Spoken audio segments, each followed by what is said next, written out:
Hi everybody, and welcome to another Woodworking Wisdom. I'm Jason Breach. So today we're going to look at planers and thicknesses. So we're going to have a sort of learning curve, maybe what they are, how they differ. So Ben, what are we doing? So hello everyone. Like Jason said, we're looking at a planer thicknesser today, and this is really when I first came into the what was then the skill center. This is where I kind of cut my teeth or first started woodwork. We had lots of prep to do, so sizing and planing things flat, making things the right size, and working out cutting lists and things like that. And this machine, really is so useful for putting straight edges, making flat boards, ready for them to do things like routing or my pyrography and things like that. So great machine. It's got lots of different uses to to get things square, flat, ready for its kind of next journey. If you're making cabinets and things like that, it's a great way of converting rough boards into something that's really usable and really user friendly.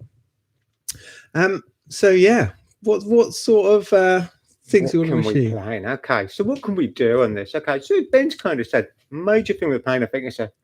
If you take from my point of view, before I came here, I used to make one-off kitchens. I could spend 3 or 4 days working on this. Okay, you've all seen me in the room next door with that hand plane. Started to sweat a little bit after 25 minutes of pushing this thing back and forwards. Labor-saving device, this. Okay, so you think of your dishwasher, that's the thing in here. This saves time and effort, okay, immensely. All right. What can we plane? In reality, on our planer thicknesser, most of us, we grab something, will be a piece of timber. Something as a bit of wood. We can do natural wood, hard, soft woods. You can do sheet materials, MDF, plywoods, those sort of things. So if you're going to do sheet material and you want to do an edge, try and work on the back inch of your blades, because the MDF, chipboards, those man-made material sort of things will take the edge off the blades quicker than anything else. The glues, the resin will affect it.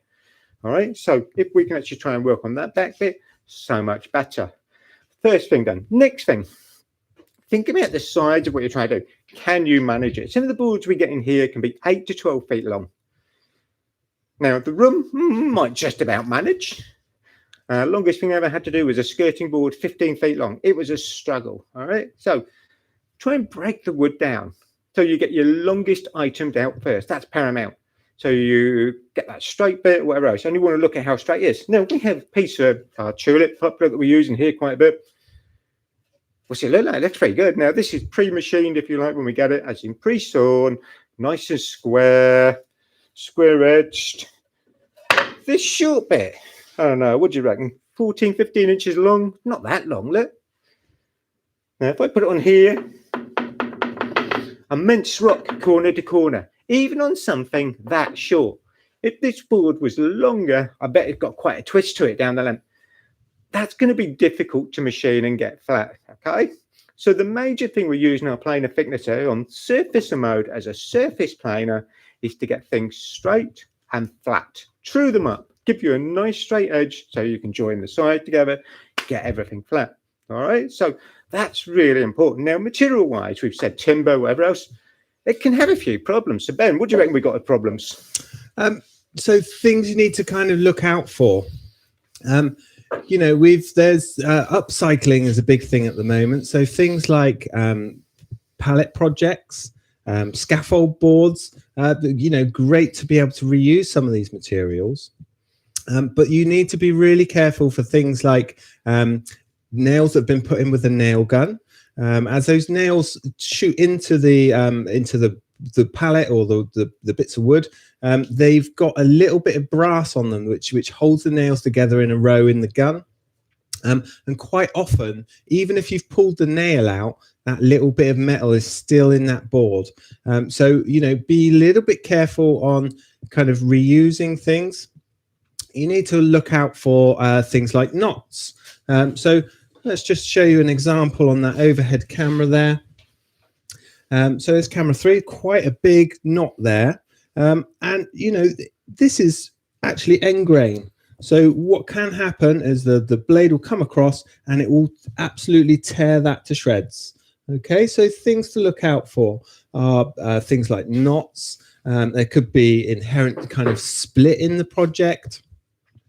What else? Things like twists, things where maybe the board's been stood up on end and it's perhaps picked up a stone where it's been lying on the floor. You need to check your boards for these sorts of things.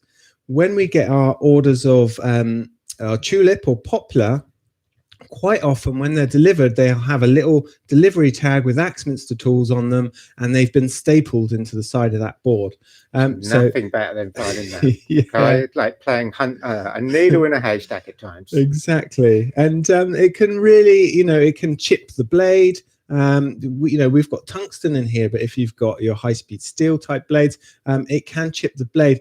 And then every subsequent pass that you make, you're going to see a little line going down the board. So, before you even get going, with your machining, check your piece of timber. Make sure there's no foreign objects in there. You could just be wary of where knots are and things like that, because they can get pulled out. Check your boards first. Playing the thicknesser. What's really the thing? I mean, so surely you could have just a separate thicknesser. I mean, Steph, you've got a picture there of a separate thicknesser, I think, somewhere that we could kind of have a look at. So you can get what I would class as a portable benchtop type thicknesser. You can move that about. Surely we could put our piece of wood into there and get the same result. What do you reckon? So, Ben? Yeah, so if you've got a board and you're putting it through the planer thicknesser, if there's a curve or a twist to that board, as it goes through, it's going to follow that line. Jason's got a great example here of a bit of a curved board. And you can imagine if it's got a bit of a banana shape, it's going to follow that as it goes through. We need a flat edge before we can... okay, so on camera 4 here on the overhead, if you imagine this was the bed of the planer, it's the best way I can show you. My piece of ash here doesn't look too bad, does it? It looks quite straight. What happens if we put it on here? Get this amount of twist. Now, again, this isn't very big, but that's got quite a rock. Now, we put that just through that portable thicknesser.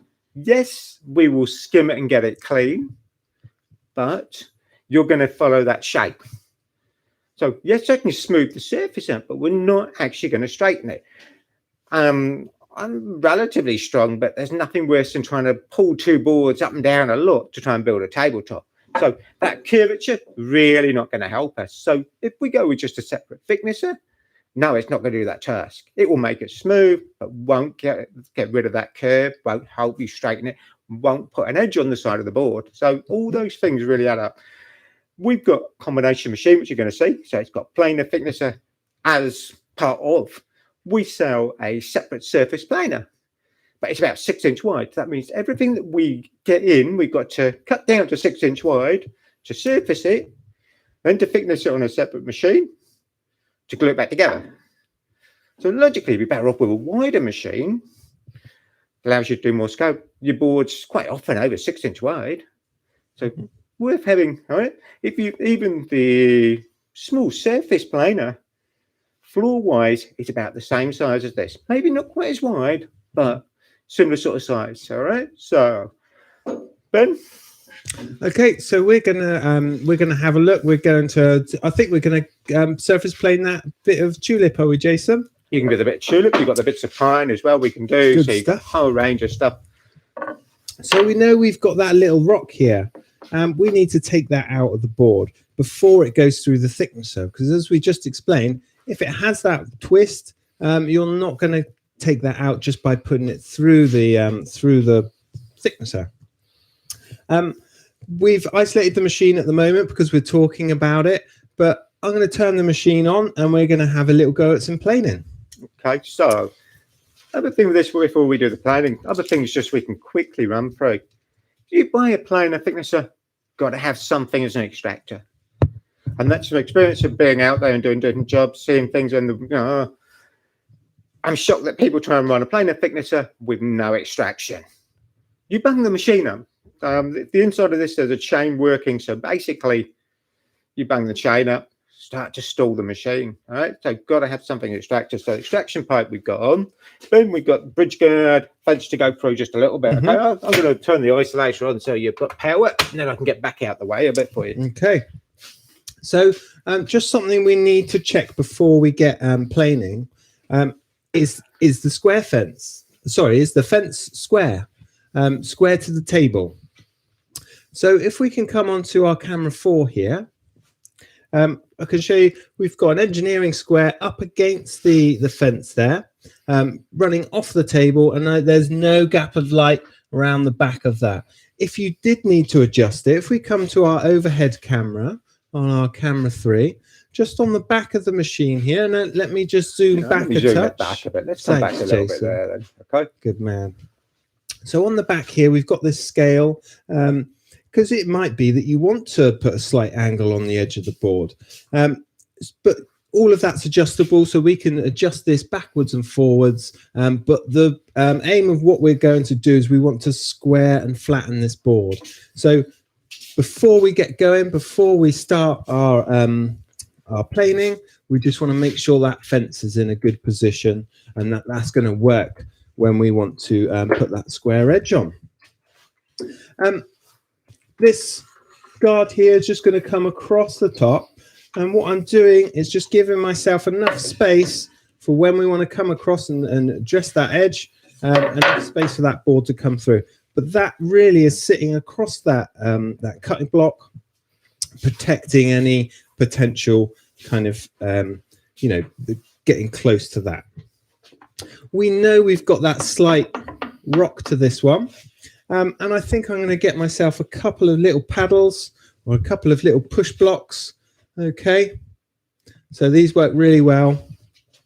And I want to keep my pressure on one of these points, okay, and likely on that front edge, so we can plane that flat. And as it goes over the cutter, we want to keep that corner down on the bed. Okay, so that's Ben, obviously we important. Can we adjust how much we take as a cut on there? Yeah, we can. Or we set to a set measurement sort of thing? Or? Yeah, sure. So just on the edge here, we've got this handle, so we can undo this one, and it's a quick action on here. So this raises and lowers the table. Okay, and these are millimeter increments, and they're fifths of a millimeter on there. So we're just taking a little skimming cut off of this. So it's a fraction of a millimeter we're taking off. Okay, and that's on each pass. So every time that piece of timber goes over the top, we're taking a fraction of a millimeter off. And we don't want to take off too much in one hit. Okay, and certainly that first pass, just allow it to, kind of treat it as like a test. So we're taking a small amount off, seeing how the machine behaves, and then we can make our judgment whether we want to take a bigger cut or not. Right, okay, before you just do that, I've got a question that came in. Would we use a metal detector? Okay, got things like a class of a pipe detector. I know there's things like a lumber wizard, which is actually a metal detector with a sound thing that will come on, which will tell you about the fact that there's metal in it. Can be worth doing, definitely. Now, I have a friend who had sawmill. We had lumber wizard for that. Longest thing I've ever found in a piece of elm was a handmade nail, 14 inches long, 3/4 inch square at the top, and this is buried. There were a line of these up the side of the tree.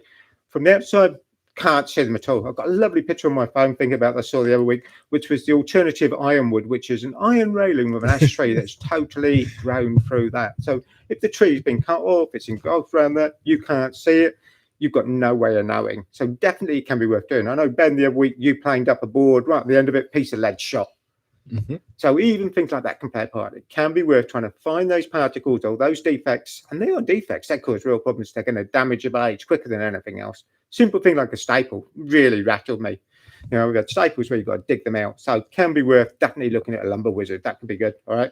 So metal detector will make a noise, Ben. Yeah. And have a look for discoloration in the board. If you find a kind of darker streak running through it, quite often there's some sort of foreign body in there. It could be something as innocent as insect attack, but it could be a bit of lead shot. It could be an old nail. So just things to keep an eye out for, because these, you don't want to damage your blades on your planer thickness, so you want to keep them as good as possible for as long as you can. Okay, happy? We good? We do our planing then. Okay, let's have a go at planing. So I'm going to position, get my my paddles or my push blocks in a position where I feel comfortable.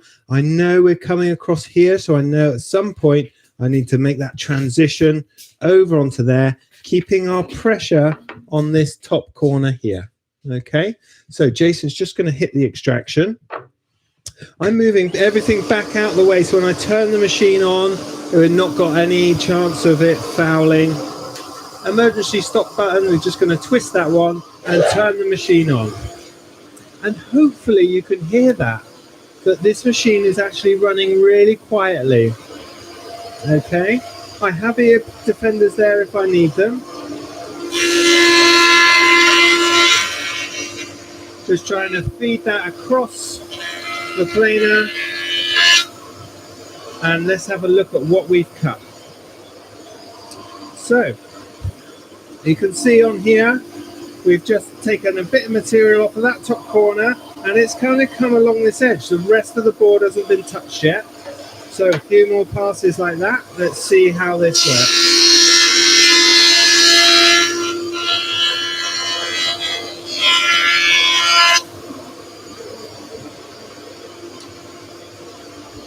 Okay, so we've taken a bit more,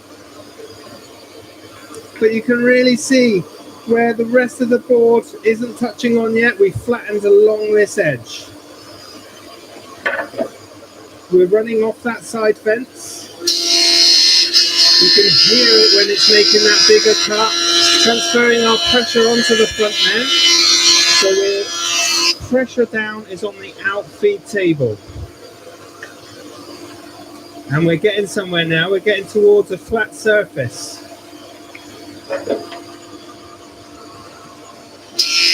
I can feel the rock has really lessened out of the board.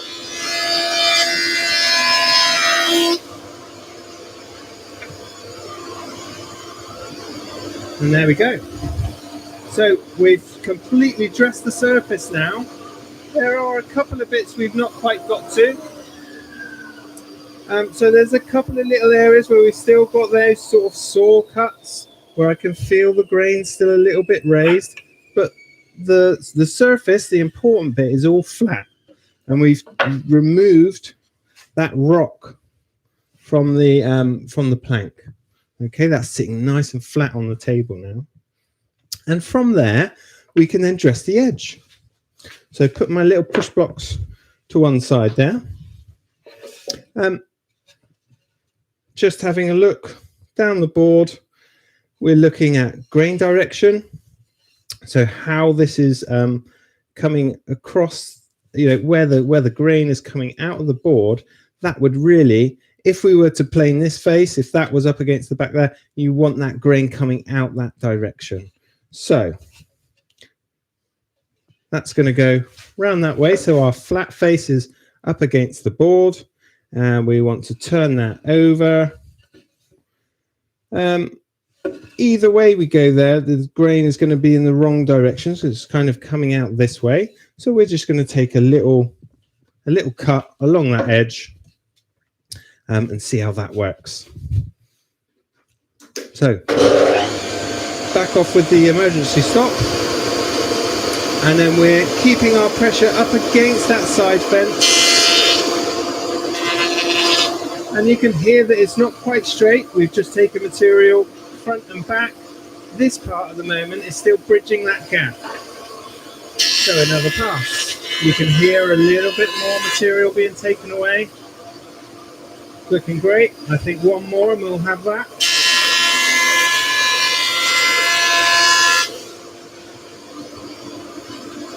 Okay.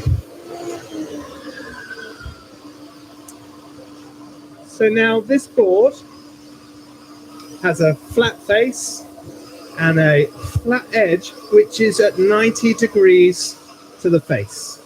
Okay, and that's really important when it comes to when we're going to thickness it, And if we wanted to cut this to a certain size, say we wanted 100 mil off of here, this can now run off a bandsaw fence, off the table saw. So by giving us that flat 90 degrees edge, this side of the board becomes workable, and also that face, because that sits down nice and flat, ready for the kind of thicknessing process. Okay. Okay. Now, fantastic. I'm going to just grab a board as well. Yeah, of course. We've got similar things, bit of pine. I think we can probably see on the overhead here. Let's have a quick look. Now you can see this got circular saw pattern. Now I've got quite good over the years. I pick things up. I already know which way I'm putting this onto the planer before we've even got here. This has got, back to the overhead a minute stuff. This has got, let's just have a quick turn round. You can see about there. This has got annual rings here. Centre of the tree was out near where my finger is. So outside of the tree is out here. This board's got a hollow there, capped on the top. I know that the hollow has got to go down on the table. So even before we've even got here, and I will say we're doing things like the machining classes we used to have in here, I would actually come up. I've got a real quick idea of where things are going. I'm just going to grab my glasses. How quick we can throw this on, everything else. So we've got our hollow we're going to put down. The bridge guard. Now, Ben played with the paddles to push. We've got a bridge guard. This thing we can open, we can close it. Okay. Some of the guys, if you're watching in the States, you've got, I've got one on a cam that turns. We'd love them, but we're not allowed. They don't meet regulations for what we have to have for spec for machines in the UK. So therefore, we have to have what's classed as a bridge guard. It needs to be in place. The idea, and it's called a bridge guard because you actually can drive over it. All right. So your hand will go over here. All right. So we've got our knot. I know which way I'm face down. Yeah, just looking at the grain, not too bad. So let's skin this up. We'll give you a couple of ideas. So let's put a little bit of air on the extractor as well. All right. So put my hands on here. I'm aware the cleaning's a little bit of twist. Right, how's it going to work? Oh, not a lot of cut yet because of where things are. Okay, so it's a real light cut. So I'm going to adjust the cut a little bit now. Going to bring it down a little bit. Go yourself round. Now, body stance of the machine's so important. I've got my feet on the corner where the machine is. Increase the cut. Do a little bit more. Push through. Put my hands back. I think you can probably see on the camera. So what's happening on there? I'll just put my mic on my smoke, so not too much noise. We skim that up nicely. Now, just get that back line cut off a little bit. That was just over a millimetre. I want to come back a little bit. And a millimetre with a hollow. One of those questions we always get asked, right? We can do the extractor for a second. Speed. If you looked at what I just put through, I've gone quite slowly. I've limited by maybe how much cut I'm trying to take, how quick I want to get it done. If we alter the speed, what will happen? Okay, we'll show you. Other thing we've done with the machine before we got in here, this is we wax the bed on. Everything is gliding nicely. Less resistance really going to help you. Okay, so that's quite an important part. Now I'm just taking the cut. Let's do about half of what we had. So if I undo the lock lever, just going to bring that back. Okay, we're going to do exactly the same. Let's see if we can show you a difference though of what can happen. Oh, I've got to take the right up.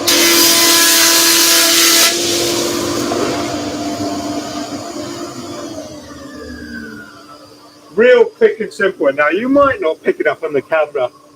I doubt it. This has got like a hammered effect now. Right? So, why has it got that? I haven't given it time to cut it cleanly and effectively. All right? So, if I push too quick, it will bounce off the cutters a little bit. You get, like I said, almost like a hammered effect. And actually, have a feel there. Yeah, you can get a lovely effect. It might look great with a paint yeah. finish on. But to try and get consistent, quite tricky. Ideally, you don't want to do it just straight in the machine. So let's do exactly the same cut as it should be. Okay, so I'm going to repeat it. So, Ben, can you grab a few of the shavings in a second? Yeah. Right, you might need to just take the hood off. Well, we might do it, haven't we? We're going to go through nice and slowly here. A lot slower. Come on, right hand inside that. Left hand coming back on the board using the palm of my hand. over the bridge guard. There. Okay, nice and slow, a lot cleaner. Next thing, you're just going to do the edge bends, already set the fence up. Going to come along. Slight hollow there, push through. Back to the corner again, we get this nice and straight. Back round there, gently along, all the way through, support it. Okay. We now have something nice and clean, nice and smooth, back corner. All right, so everything looks good on there. All right, so how simple that is just to clean a board up. What do you reckon we've got? All right, right, let's turn the air off then. Let's have a look at where we're heading then, okay? Ooh, so speed is such an important part, all right? Logical thing, we check the fence. On the first few boards, I would always check it square. Believe me, I spent 2 days surface blading a load of stuff to make a kitchen, put it all through the thicknesser, only to realise when it came out it's about 2 to 3 degrees off the square. Doesn't matter. It does when you're trying to match joints up. And nothing worse than trying to make mortars and tenons just because you haven't checked it square, quite square. Ugh. All right, so that's stupid sort of, yeah. All right, we'll have a look in a bit, Ben. Right, okay, so we've done a surface planing, Ben. All right, yeah. So where are we up to? That's our surface planing square. We've said about speed. We're then going to isolate the machine. I'm going to look at some blades. So if we isolate the machine, yeah. All right, Ben's going to do that. I'm just going to cross the camera just a little bit. All right, good. All right, fantastic. Now, on this planer, new to us actually, and this is going to sound fun. That's the first go we've had. Okay. How about that? So that was quite nice, actually. Now, on this end, we've got lock lever. Ben, you've got one down there as well. Yeah. So we can undo those. Okay. So this is quite new to us. I can go check the bridge guard lock. The fence we're locked on the back. This lifts up. Woo! Okay. How about that? Isn't that lovely? Now, we're going to look at blades. I'm going to bring the overhead in. So just going to have a look. All right. This has got a spiral block. All right. Some of us possibly a luxury. Now, Ben, I'm just going to grab over. I'm going to go behind you a minute. Okay, we're going to have a slight history lesson now of planers. Stuff we're going to bounce around probably camera-wise. I'm going to be a pain. Now, high-speed steel planer blades. If I come back, move my head out of the way just a little bit. Traditional type of planer blade. When I started doing what I do, that would be in most of the machines. Lots of you had this sort of thing. There's a sharpened edge on here. This is a customer return from years ago. I could cycle home on this. This is this worn and blunt, and this is why it came back. The customer complained it wouldn't cut the wood. There's no edge on this blade. There's chips, there's dents, there's all sorts. So if it's not sharp, it is not going to cut. All right. So high speed steel, this is resharpenable. All right. Other things, oh, go to there. She's done high speed. This one looks the same, but actually a little bit of color change. You can see it if I bring my hand there, and there you go. Look at this dark band. So this dark band on here is tungsten carbide. So that's an insert that will braze into a softer backer. All right, so you're not using lots and lots of expensive material. Also, if you had a solid tungsten blade like this, if you hit anything really hard, it will shatter, which is more dangerous. So by putting it onto a backer, it retains it if anything does happen and shatter. So tungsten, it's harder wearing, it'll hold the edge a lot longer. Okay, not too bad. Now, the machines that we had option with back then, combination machine, I could have a standard blade as a high-speed steel blade, a tungsten blade. We also had, at this point, disposables. So this has a blade, which is high-speed steel, a lot thinner. It has a carrier. Magnetic, that drops in, that creates the thickness. It is double-sided. So at that point, that's all we had as options. Now, we used to go disposables. Tungsten carbide was too brittle. If we clipped anything as a hard knot, nail head, or something in the material, yes, it will damage it. So we didn't have tungsten. High-speed steel ones, you have to pay to have them resharpened. You also have to have more than one set. With these, the great thing was you turn it round, get to there. And next little bit of history before Ben goes into, I think, my question. Something that nearly came in a few years back and we started to stop, but it never took off, is a tercer style blade. Oh, this is amazing shape. The best way I can describe this, what do you mean that's a moustache, isn't it? That's right. All right. So cross section of this is a moustache. Okay. You can't see this on the camera, but honestly, I promise it looks like a moustache. All right. Nothing worse than trying to line up something small on the camera. All right. It does look like a section. Now, the beautiful thing with this as a tercer blade is you had a clip on the end of the block. You could slide this out, turn it over, bring it back in. Sorry, Steph, I'm creeping forward. All right. I'm trying to see the camera shot as well. So you could actually slide it in and out of the block. Made it quick and simple to change blades, but very tricky to make that profile shape and expensive to make. So never really took off. The latest thing to come in, and I will say I love. Now I'm just trying to find a spare. They're in here from memory. Okay. Sealed box, man. Now we have spiral block. Just going to kick the extractor hose out the way a little bit. Is this spiral? Go there, that way. Nothing worse than trying to figure out where your hand's got to be. All right, about there. That's it. So spiral cutter. This is a tungsten carbide tipped. All right, go back. All right. So we have a line of them all the way down through. Now, I know when this first came in, I can remember looking at the engineering quality of trying to do this as a spiral all the way around. The little tip isn't actually square. It has a slight radius on each face. There are 4 cutting faces. Now, the advantage with this, first of all, if you damage an old-fashioned blade, Ben, can I just have a hand, mate? Just hold that. Yeah. I dare not put it on the machine because I'm likely to leave it there or something sully. So, a normal blade, if you chip the middle of it, you've got to sharpen the whole blade. Take it out or change it. All right. If I damage a tungsten tip, I can turn it round or I can change it for a new one. Just one. That's great. You haven't got to do all that work. This is just quick for me to change the cutters. And I know from the previous planer we had in here, I could change 56 cutters in half an hour. Wow. How do the cutters go in? Let's get the screwdriver then. Okay, just to give you the scope. I can undo from there. I just undo the screw. I haven't even got to take it all the way out. I could turn the cutter through 90 degrees, put it back in. All right. So quick and easy change the car. I'm going to take it back round because they're numbered and I want to keep them in the same sequence.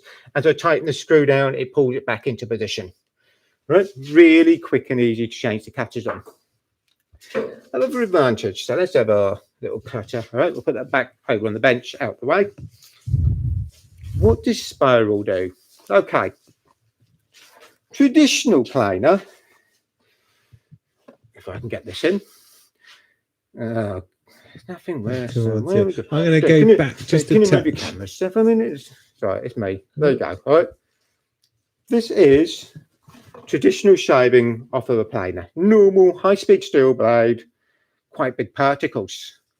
First of all, that needs a powerful extractor to get rid of it. This has got to suck it up the pipe. Bigger particle takes more effort. Also, it means it stacks more difficult, if you like, in your bag. It's the best way I can describe it. It takes up more space because the particles are bigger, you get more air in between. So actually, you empty your bag more often.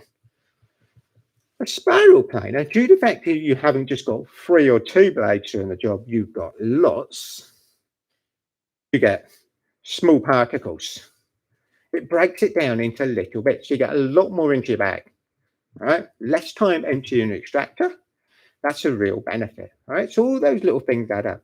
The other nice thing with a spiral block, less noise. Yeah. All right, a lot less noise, and you also get a better finish, a lot smoother. All right, so all those things definitely add up. Right, I've just got to take our rubber hose on there. Ben, you can set up for your thicknesser. Yeah. So we're going to thickness a piece of wood now. So we kind of dressed one side flat, and we've got a square edge on one side on our piece of pine and on our piece of tulip there. So we need to set this into thicknessing mode. Really easy with this one. Thanks, Jason. The extraction hood just swings up over the top, and it sits right over the top of that block, acting as a guard. But it's also got its mouth right at the front here where all those chips are going to try and be ejected out of the machine. Extraction hose is going to come right onto the end here. 100 mil 4-inch extraction on this. You don't really want to reduce. You want that airflow as best you can, and probably like a big bag extractor with a machine like this. It's going to fill a smaller extractor really quickly. So like Jason says, we want a lot of draw, probably a bagged extractor, something like that. Okay, can I have the pine board I skimmed? There we go. Please. Okay, fantastic. Right, so we did our board. Where and what do you do now? We want to get it parallel all the way around. Do you do the edge or the flat? And this is a question I always used to throw in when we get the students. 6 students do a machining class, flat or edge? Oh, right. So Ben's just looking at the phone trying to see if we've got any more questions come in. So, flat or edge? First, you can do the edge first. If you machine the flat section first and go down to your thickness this way, you're taking material away. You're making this more unstable. It's more likely to fall over going through the machine.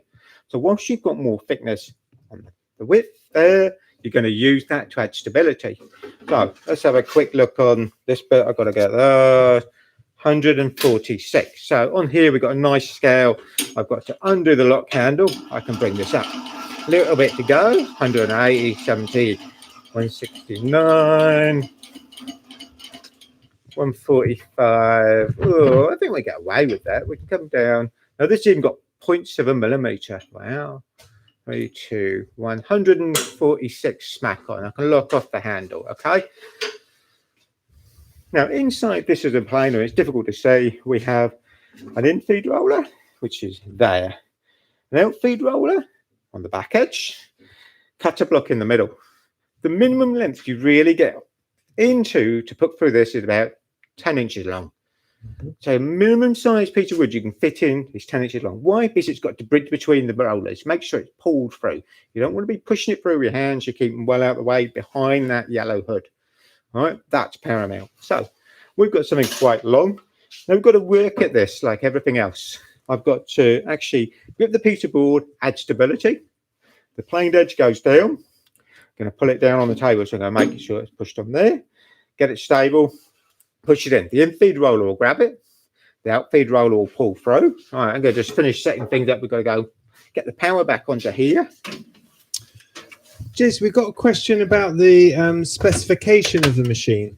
About the, sorry? About the specs on the machine. Right. And we know it's 12-inch wide, Yep. so we can take a 12-inch. Max depth on that one. Ooh, this is, I know it's over 200 mil. Okay, I can have a quick look because I've got a scale on here.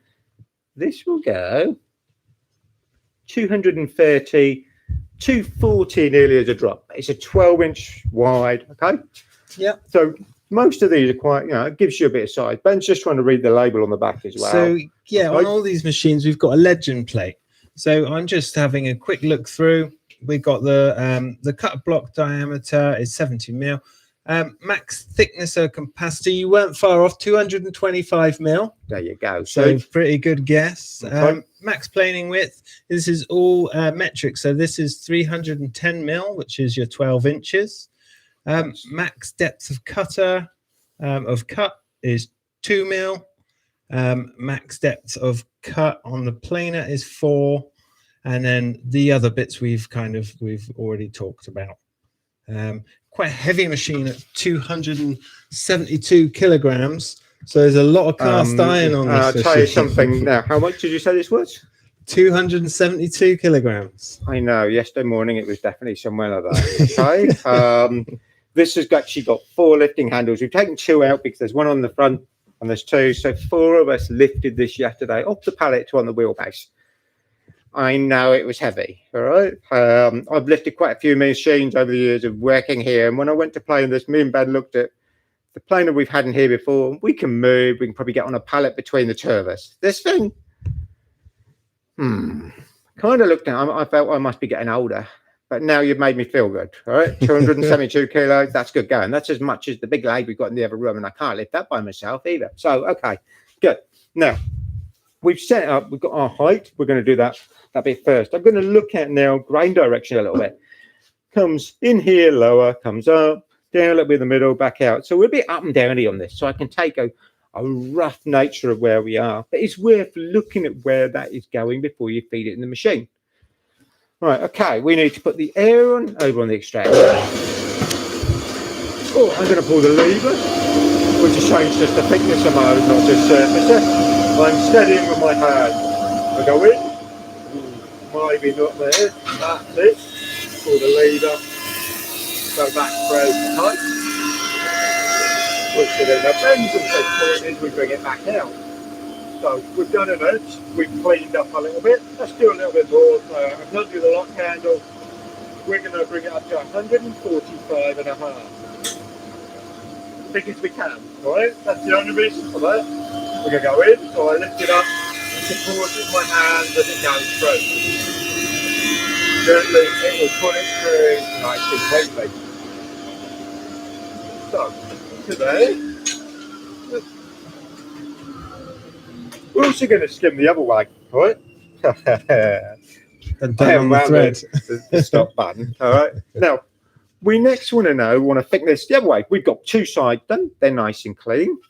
Beautiful, okay? That feels great. We want to do this. This used to cause me nothing but grief, especially if you're doing 4 or 5 bits of wood. Oh, my case with a kitchen, 200. Now, you need to try and figure out where your thickest ones are, where the finished are. So you've got to measure things, so important. And they will vary. Your surface planing, you might have taken a couple more parts off the board because it's got more twist. The board might have been thicker when it was sawn anyway. All those things play a part in this. A digital vernier, it's fantastic because actually on this side of the board, we have 22.12. In the middle, up here, 25.5. Quite different. Yeah. That's about 2.5, 3 mil different. Just across that width of 4. If you get it wrong on this and you try and feed it in, and depending on what the wood is, you put this on a piece of oak and you're trying to take 3.5 mil off in one place, it doesn't like it, all right? Yeah. So need to think about that scenario. So we're going to wind this up. 130, you've got a bit to go.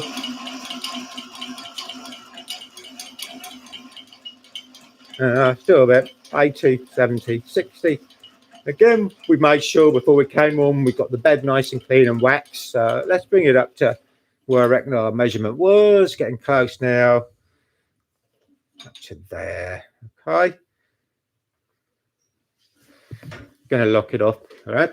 So on our bed before we've started and we came in, we've used something like the machine wax. Okay. That's that. All right. So tin of machine wax. So we can push that on, wipe off the excess, all right? So you wipe it over with a cloth, buff it up after you've done it. Other good things to do, if you play with something that's got lots of pine and resin to it, go with the resin cleaner, especially on the, even on those blades that we've got in here. If you've got a normal high-speed steel blade and lots of resin, clean it up. All right, so if you've got a strip blade, so important to clean up. So with this, even with those small teeth, I'd clean it, all right? So, we've got our board, got our thickness. We know things are nice and smooth. So, we're going to put this back on. We're going to get some air going again in a second. All right. Extractor bunch is pretty dull. I'm looking at direction of they come down a bit, but actually comes back out. So I'm already looking at where it is. Just skimming the top, nothing much. But that's good. My guess grip was good to pay off. Be patient. We've just taken that high spot right down there. From the end. This will make a bit more noise. We're down. I can feel it now cutting down a little more noise.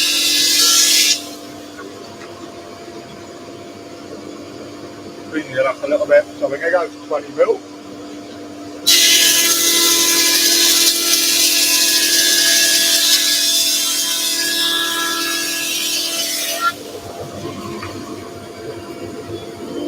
Ready for 2, 1, go to 20 foot on. Now at this point I can look at, I can feel, looks good. If we got anything other sides that good, we can even turn it over if we needed to now. So that's just about 1.2 mil cut just on there. Okay. All right, so sorry, Ben. All right. Edge on there. Right, okay. Yeah. Can we turn air up then on the extractor just to get there? That'd be good. Okay. So we got our board. That looks nice and clean. We got grain.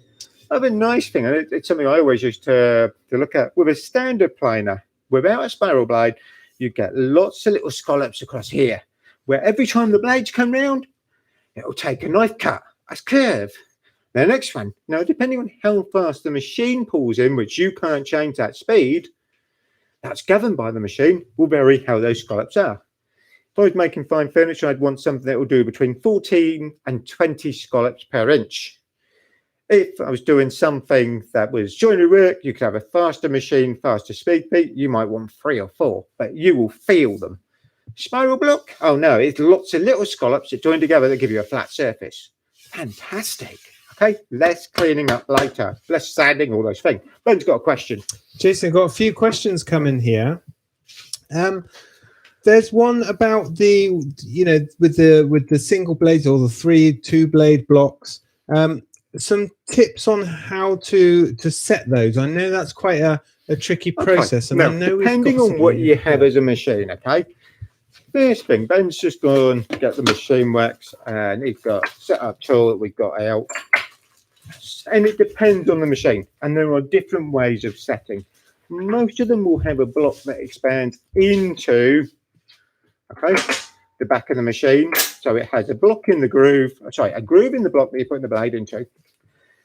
First thing, and this goes back to that resin thing I've just said to you, you'll have something as a small nut. Steph, especially if you expand and come into there with it. I've got a small little nut. This is out the back of, and I can't find the block we used to have in here. Okay, so that's what's holding the blade in place is the block.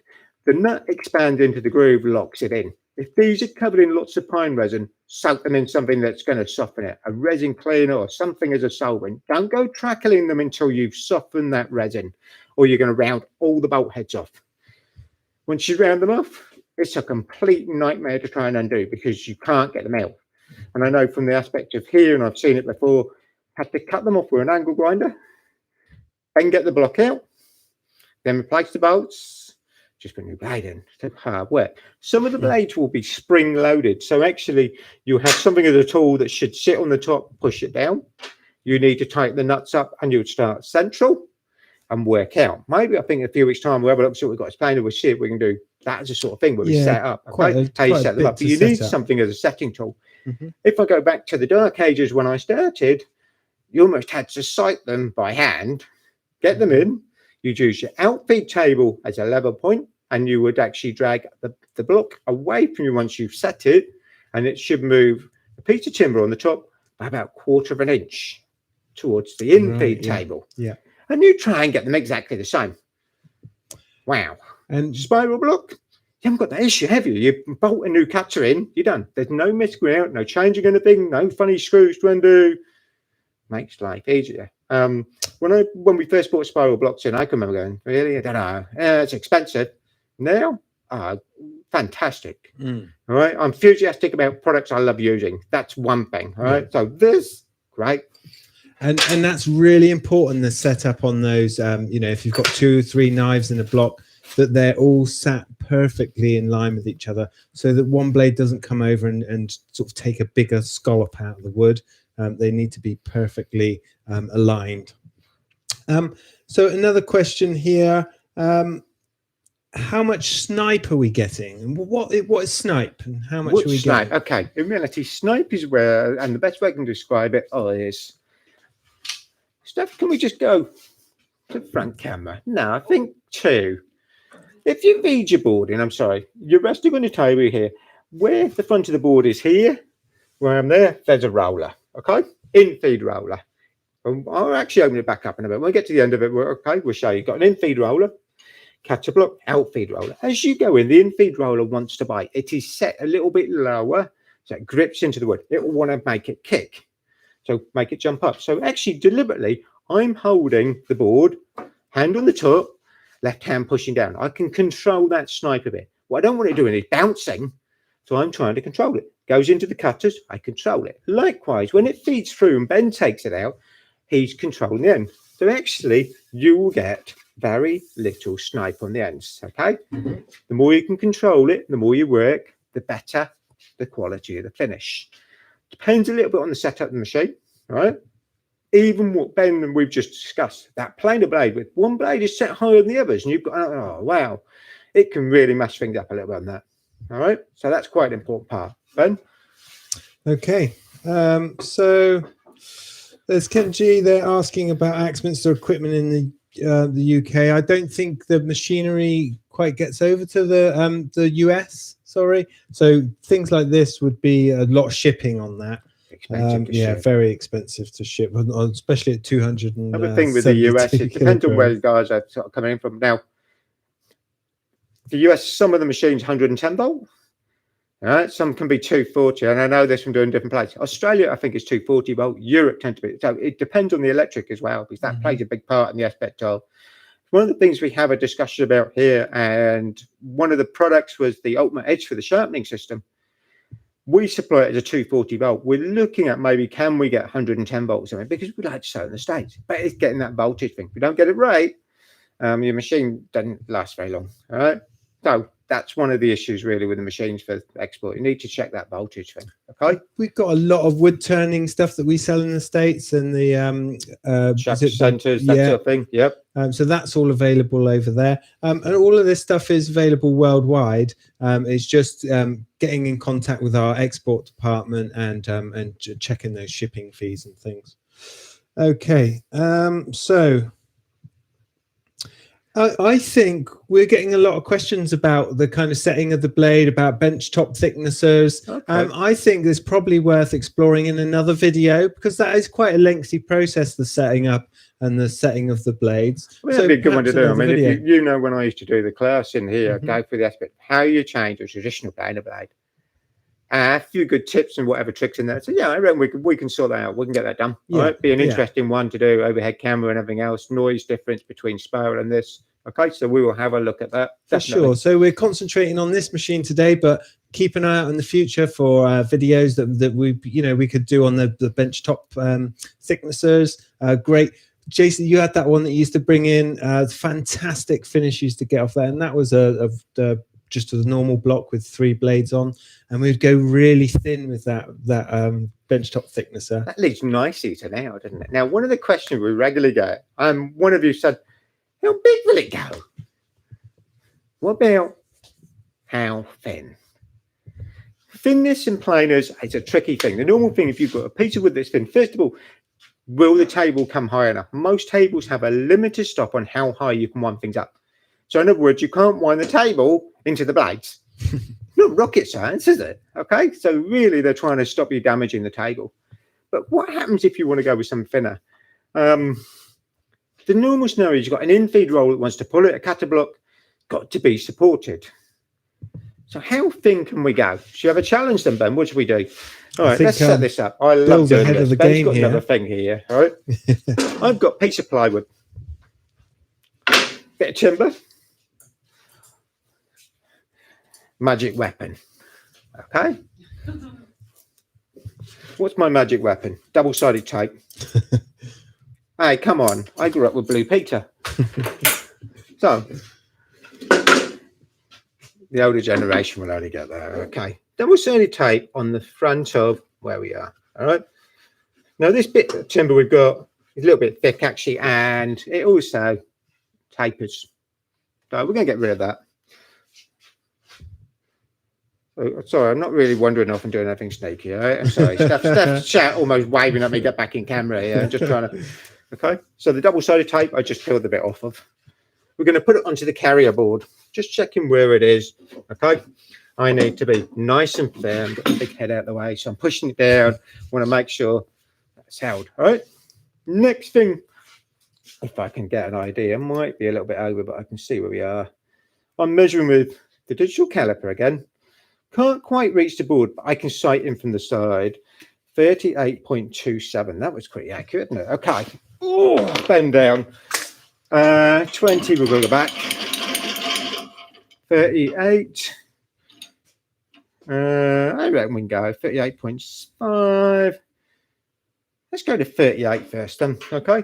That'll give us a nice easy start, get things down, then we can start to knock it off a bit. Okay, so let's have some air again then, Ben. Run down and do your... All right. Wait a minute there, okay? So, onto the... Hopefully, just grip it a little bit, pull it in.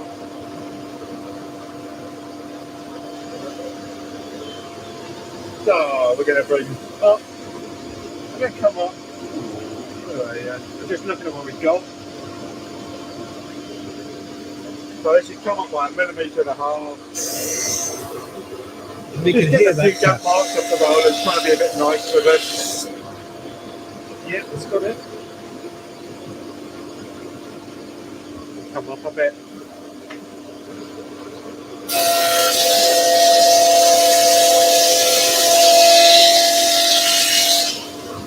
It's always nice to work as a pair, otherwise there's a lot of walking backwards and forwards around the machine. Look, we go, yeah, man.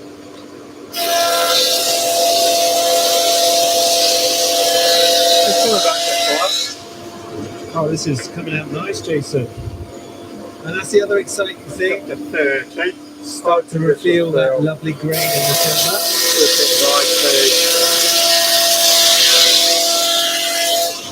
And this is a gorgeous piece. I think I might nick this. We're doing 2 mil cut at the moment. We're trying to bring this down. We'll do some pyro on that, I think.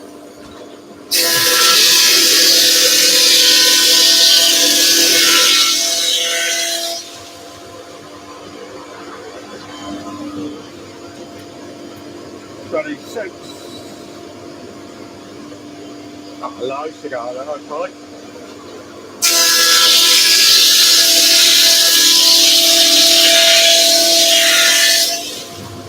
Now I don't think you get the sound through on this, you know, and I've just taken quite a heavy cut. Could we go down to 3 in a minute and have a look at this board?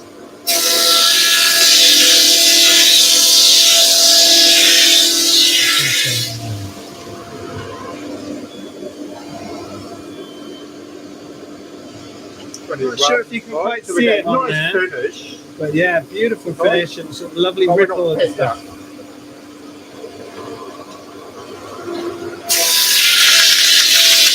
That was a bit heavy though. Okay. Now all went down, right. Now I've got to back off on my cut a little bit, be a bit nicer.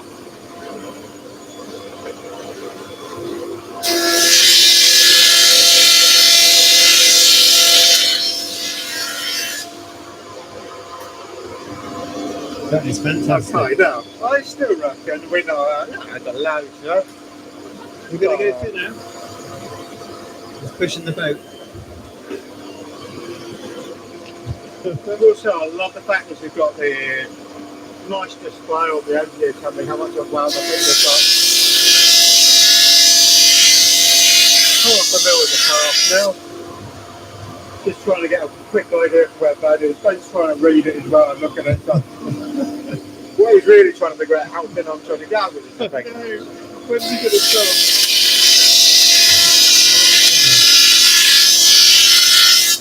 Okay, so we're starting to get a little bit of bake out there. I think that's more to do with the grain of the wood though than the actual stability of it.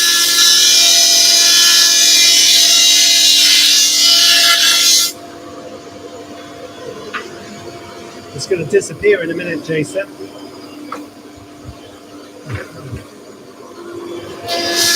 I'm down on top now, taking off minute now. I don't go too minute, but chip out a little bit.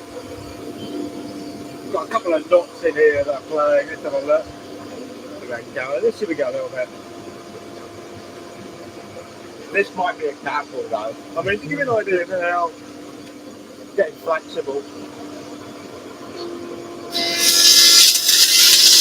Don't like those knots, does it? Okay, just have a look. Little bit on the edge, look, okay? Might go just that little bit too much. That, there with me.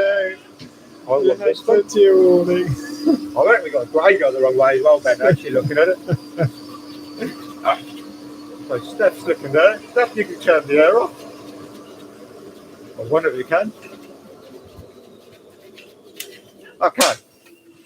Few chip out bits, but I'm trying to give you the scope of what we can get down to. Yeah. Okay? On a thicknesser. You can't put that through like that. Anywhere near that thickness. Just by hand. Okay? We've actually got a clean finish. I've got a couple of knots that were in here. That's what playing up a little bit, pulled the knot where the grain is there. So you've got to think about your material, what it is a little bit, but you can go down. Most of you aren't going to want to go down to veneer. No. Not on this, right? But that's giving you the scope of how thin we can go. Someone's going to say, Con, what is it? It is, bear with us. 0.95 of a millimetre. Wow. All right? Okay. Yeah, so these incredible. two sat here laughing. Okay, right. Okay. So gives you the scope of how thin we can go. What's the other stupid thing we occasionally get asked, Con? Does it have to be flat and square? Is there anything else we can do on here that could? So it doesn't have to be parallel. In reality, it can be parallel, but you can. And this is something I had to do years ago. I expect, I don't know, stuff that you can see. I'm trying to figure out. This is something made up. You can see the end there. I'll bring it there. That's better. Look, can you see how that tapers? So the bottom board goes there. This is going to sit on the machine bed. The tapered section. Whole of this is designed to fit into the planer. So this end going to go on the front. Board comes through. These supporting. Ideally, they need to be where the rollers are. This is going to be a little bit off on this. This is going to go through. This is where we're going to put the wood. So we've got to wind this back. Okay. Steph's now looking really puzzled at us for this. She's like, what is he doing? Okay. This is going to go in there. Okay. Now I've got to come back a little bit. So I've got to clear the handle on this one. That's better. I can bring it up. Bit more guesswork on this because I've got to see where the anti-kickback fingers are and the roller is on the front. Okay, about there. I've got to come down, which I've just engaged it. Okay, we have our lovely bit of pine that we did earlier. That's square, nice and square on the ends. All right, I think you can just see that. That looks good. All right, okay. Some air then. Let's do the. All right, I'll put the machine on there. Ben's going to do the extractor for us. Hopefully we'll get a cut of the first bit of seam. Just pinching it. That's good. Difficult to gauge your thickness on this needle to probably measure the board. On here, if anything, on the top corner edge, we've got a little bit of mark on here. I don't know if you can quite see it. That's the in-feed roller compression mark. So now I know I can come up. I've covered my scale on here though, so it makes it trickier.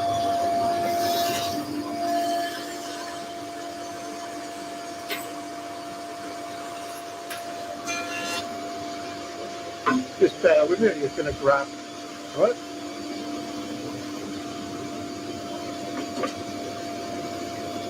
I put a scribble line on here. This is the end we're doing. It's going to come up again. On the board.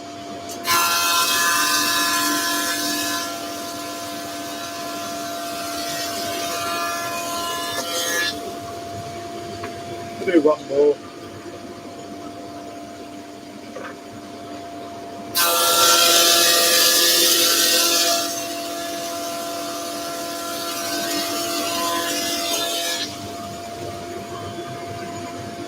Okay, I'm going to do too much, but I expect, oh, I don't know if you can really see it, put my mic there.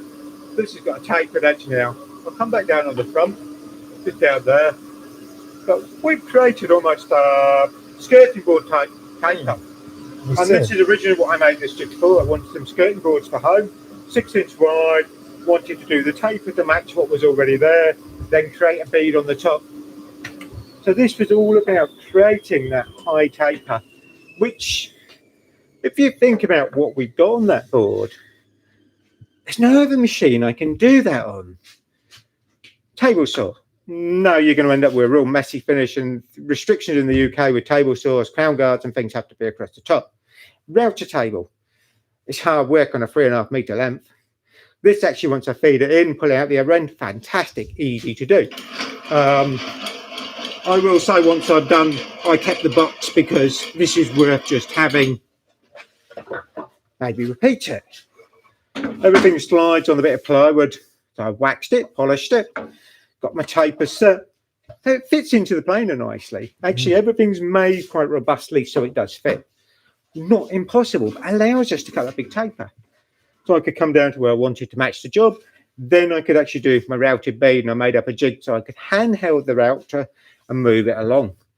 Weird little things. Some of you guys in the States are possibly a little bit spoiled because you've got old-fashioned planer thicknesses that you can have profile blades in. We've never been allowed them in the UK. Don't meet that restriction. So if you can come in and kind of say, well, I've got, we'd love, but you can't have them, blades overhang too much. So all those little things make a difference. Right, while we're doing this, I'm just going to wind this back down. Then just take off the hood for us. Look. We're going to fold that back over. So I'm going to press the spring button on there, bring it over. Give you a bit more of an idea of workings just before we do the last few bits. We have in-feed roller is under here, as we said. Cutter block, out-feed roller is here. Anti-kickback fingers are in under here. They stop the work being kicked back towards me if anything breaks up or falls apart. Also means once you've started to engage the work, you can't just pull it back out. Really good, okay? So all those things add up. Other logical things we need to do with this. We've already said about the weight of this. It's pretty heavy. Bring this back. Down on here, wheelbase. Definitely something to have. Makes it easier to move the machine about. You might not want this. And again, this is different places I've been to. Some of you guys in the States, wow, what workshops you have. If some of you have been following Colwyn's tour around the States and where he's been, wow. You know, some of the places that they have, you've got lots of space. In the UK, not all of us have loads of space. So that with this in the machine, I can obviously fold the hood back over. I can remember how to get to it. Get to there, got to lift up the thing. Oh, bring it back down. This is on like a gas strut, so it actually holds it down nicely. Get the lock handle, one on there, one on here. All right, sorry if I'm blocking where you are. Other logical things. So wheelbase means I can move it back out the way in the workshop. Next thing, one of the things we regularly used to get done with this, what takes up a lot of space. Yeah, got any ideas to that? Okay. So just a bit of a board on top here. We could use that. We can use this and just pop that on top. That's protecting the blade there, and you've got yourself. You know, if you're working with other components in the workshop, you need to lay things out. You know, it's got a great big, you know, with a board on top there. It's going to save that space or make it a usable space. So, you know, not only is it the foot print is fixed, but with just a couple of boards on top, you've got a bit more working area if you've got lots of little components you want to put together. Everything we've had questions of over the years is things like this is cast iron, so it's very heavy. It dampens down those vibrations. Has one issue though, goes rusty. Any ideas for that, Ben? So things like machine wax, keep it nice and clean. If you're using things with lots, you know, potentially you have something that's still got a little bit of moisture in it. Keep the machine clean and wax the tables. So the wax will resist the moisture getting in. So it's a bit like when we did the hand tool demo, we've got the hand tool wax, similar sort of thing for a machine bed. If you can stop the moisture getting in by creating a barrier, fantastic. All right. It will stop it going rusty. Most of us don't have heated workshop this time of year now. You're not worried. I know winter will be here soon. So you'll be down there doing something. It's going to be okay. So you want to make sure things are going to look good, work well, not go rusty. All right. So the wheelbase allows us to move it. We can wax it, keep it polished, cover the bed. Great way of looking after it. All right. Real versatile machine. I think of the hours I spent next door for you guys with a hand plane trying to level a board or something, and we can just whiz it through this. So it does have a use, doesn't it, Ben? Definitely. Yeah, definitely a great machine. And you know, hours spent at this machine is really, you know, great way of sizing and making things flat, making things straight and true. So yeah, really good. So all done. Any other questions? Anything you've got that's no more questions, I don't think. There's a couple of things I just wanted to quickly say. happy birthday to Craig. He's out there somewhere. He's having his birthday. And to Gabriel Clark, who's joined us this week. You know, had a great time seeing Gabriel. Check out his work on Instagram and stuff like that. Really good week with him. Happy birthday, Mr. Steele. Okay. Big one this year. We'll keep quiet though. Okay. So, right. So, Ben's got a question. I think he's just looking. We're getting these on the phone. A bit tricky there. Yeah, sorry. Just going back to questions here. Would a sled eliminate the snipe? I think we've used the sled. And then, could this be used of a raised panel insert? Sorry, could you what? Sorry, a raised panel? Not easily on this. Okay. We can do the taper, but you can't do that square edge because we can't get the blades those profiles. Again, I kind of said about some of the guys in the States where you can have a profile blade. On this, the cutting edge overhang is the best way I can describe it. It's very limited. It's probably about 4 mil maximum. So we haven't got a lot of overhang. So therefore, you can't have that kind of shape blade. Can't have a lot of overhang because it makes the blades weaker, more likely to shatter. So therefore, that's the limitation. So most planer thicknesses in the UK are, that's it, dead straight, or little spiral block. We can make something like the jig board. We can do a taper, definitely do a skirting, which made cleaning that area up a lot easier. But that's it. All right, kind of that scenario. So I think you've done them all. Yeah, that's it. We will have a look at that thing about the planer blades, and we'll do that as another video. Setting up traditional planer blade and all that. We will have a look. That'll be a good one to do. I'm looking forward to that now. So we're back again tomorrow. It's one of those it's one of those, oh wow, we've got to do. Regularly used to have people say, what, but we've got a spiral block. Why do you want to show people how to do that? There's lots of old planers out there, and I know lots of you will have that kind of machine where you've got to set them up. So yeah, okay, we're going through. Have a look. And we've sold a fair few of those machines over the years. So, you know, great to support those. People already own those machines. We're not just trying to sell you new things.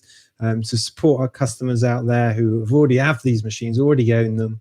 A great idea that we can do another video on that. So thank you very much. We'll see you next week, I suppose. Oh, actually, one more tomorrow. Another demo thing tomorrow, isn't there? Is it only Wednesday today? It's only Wednesday. Sorry. Okay, so another Woodworking Wisdom tomorrow. Thank you all very much. Bye then. Bye-bye.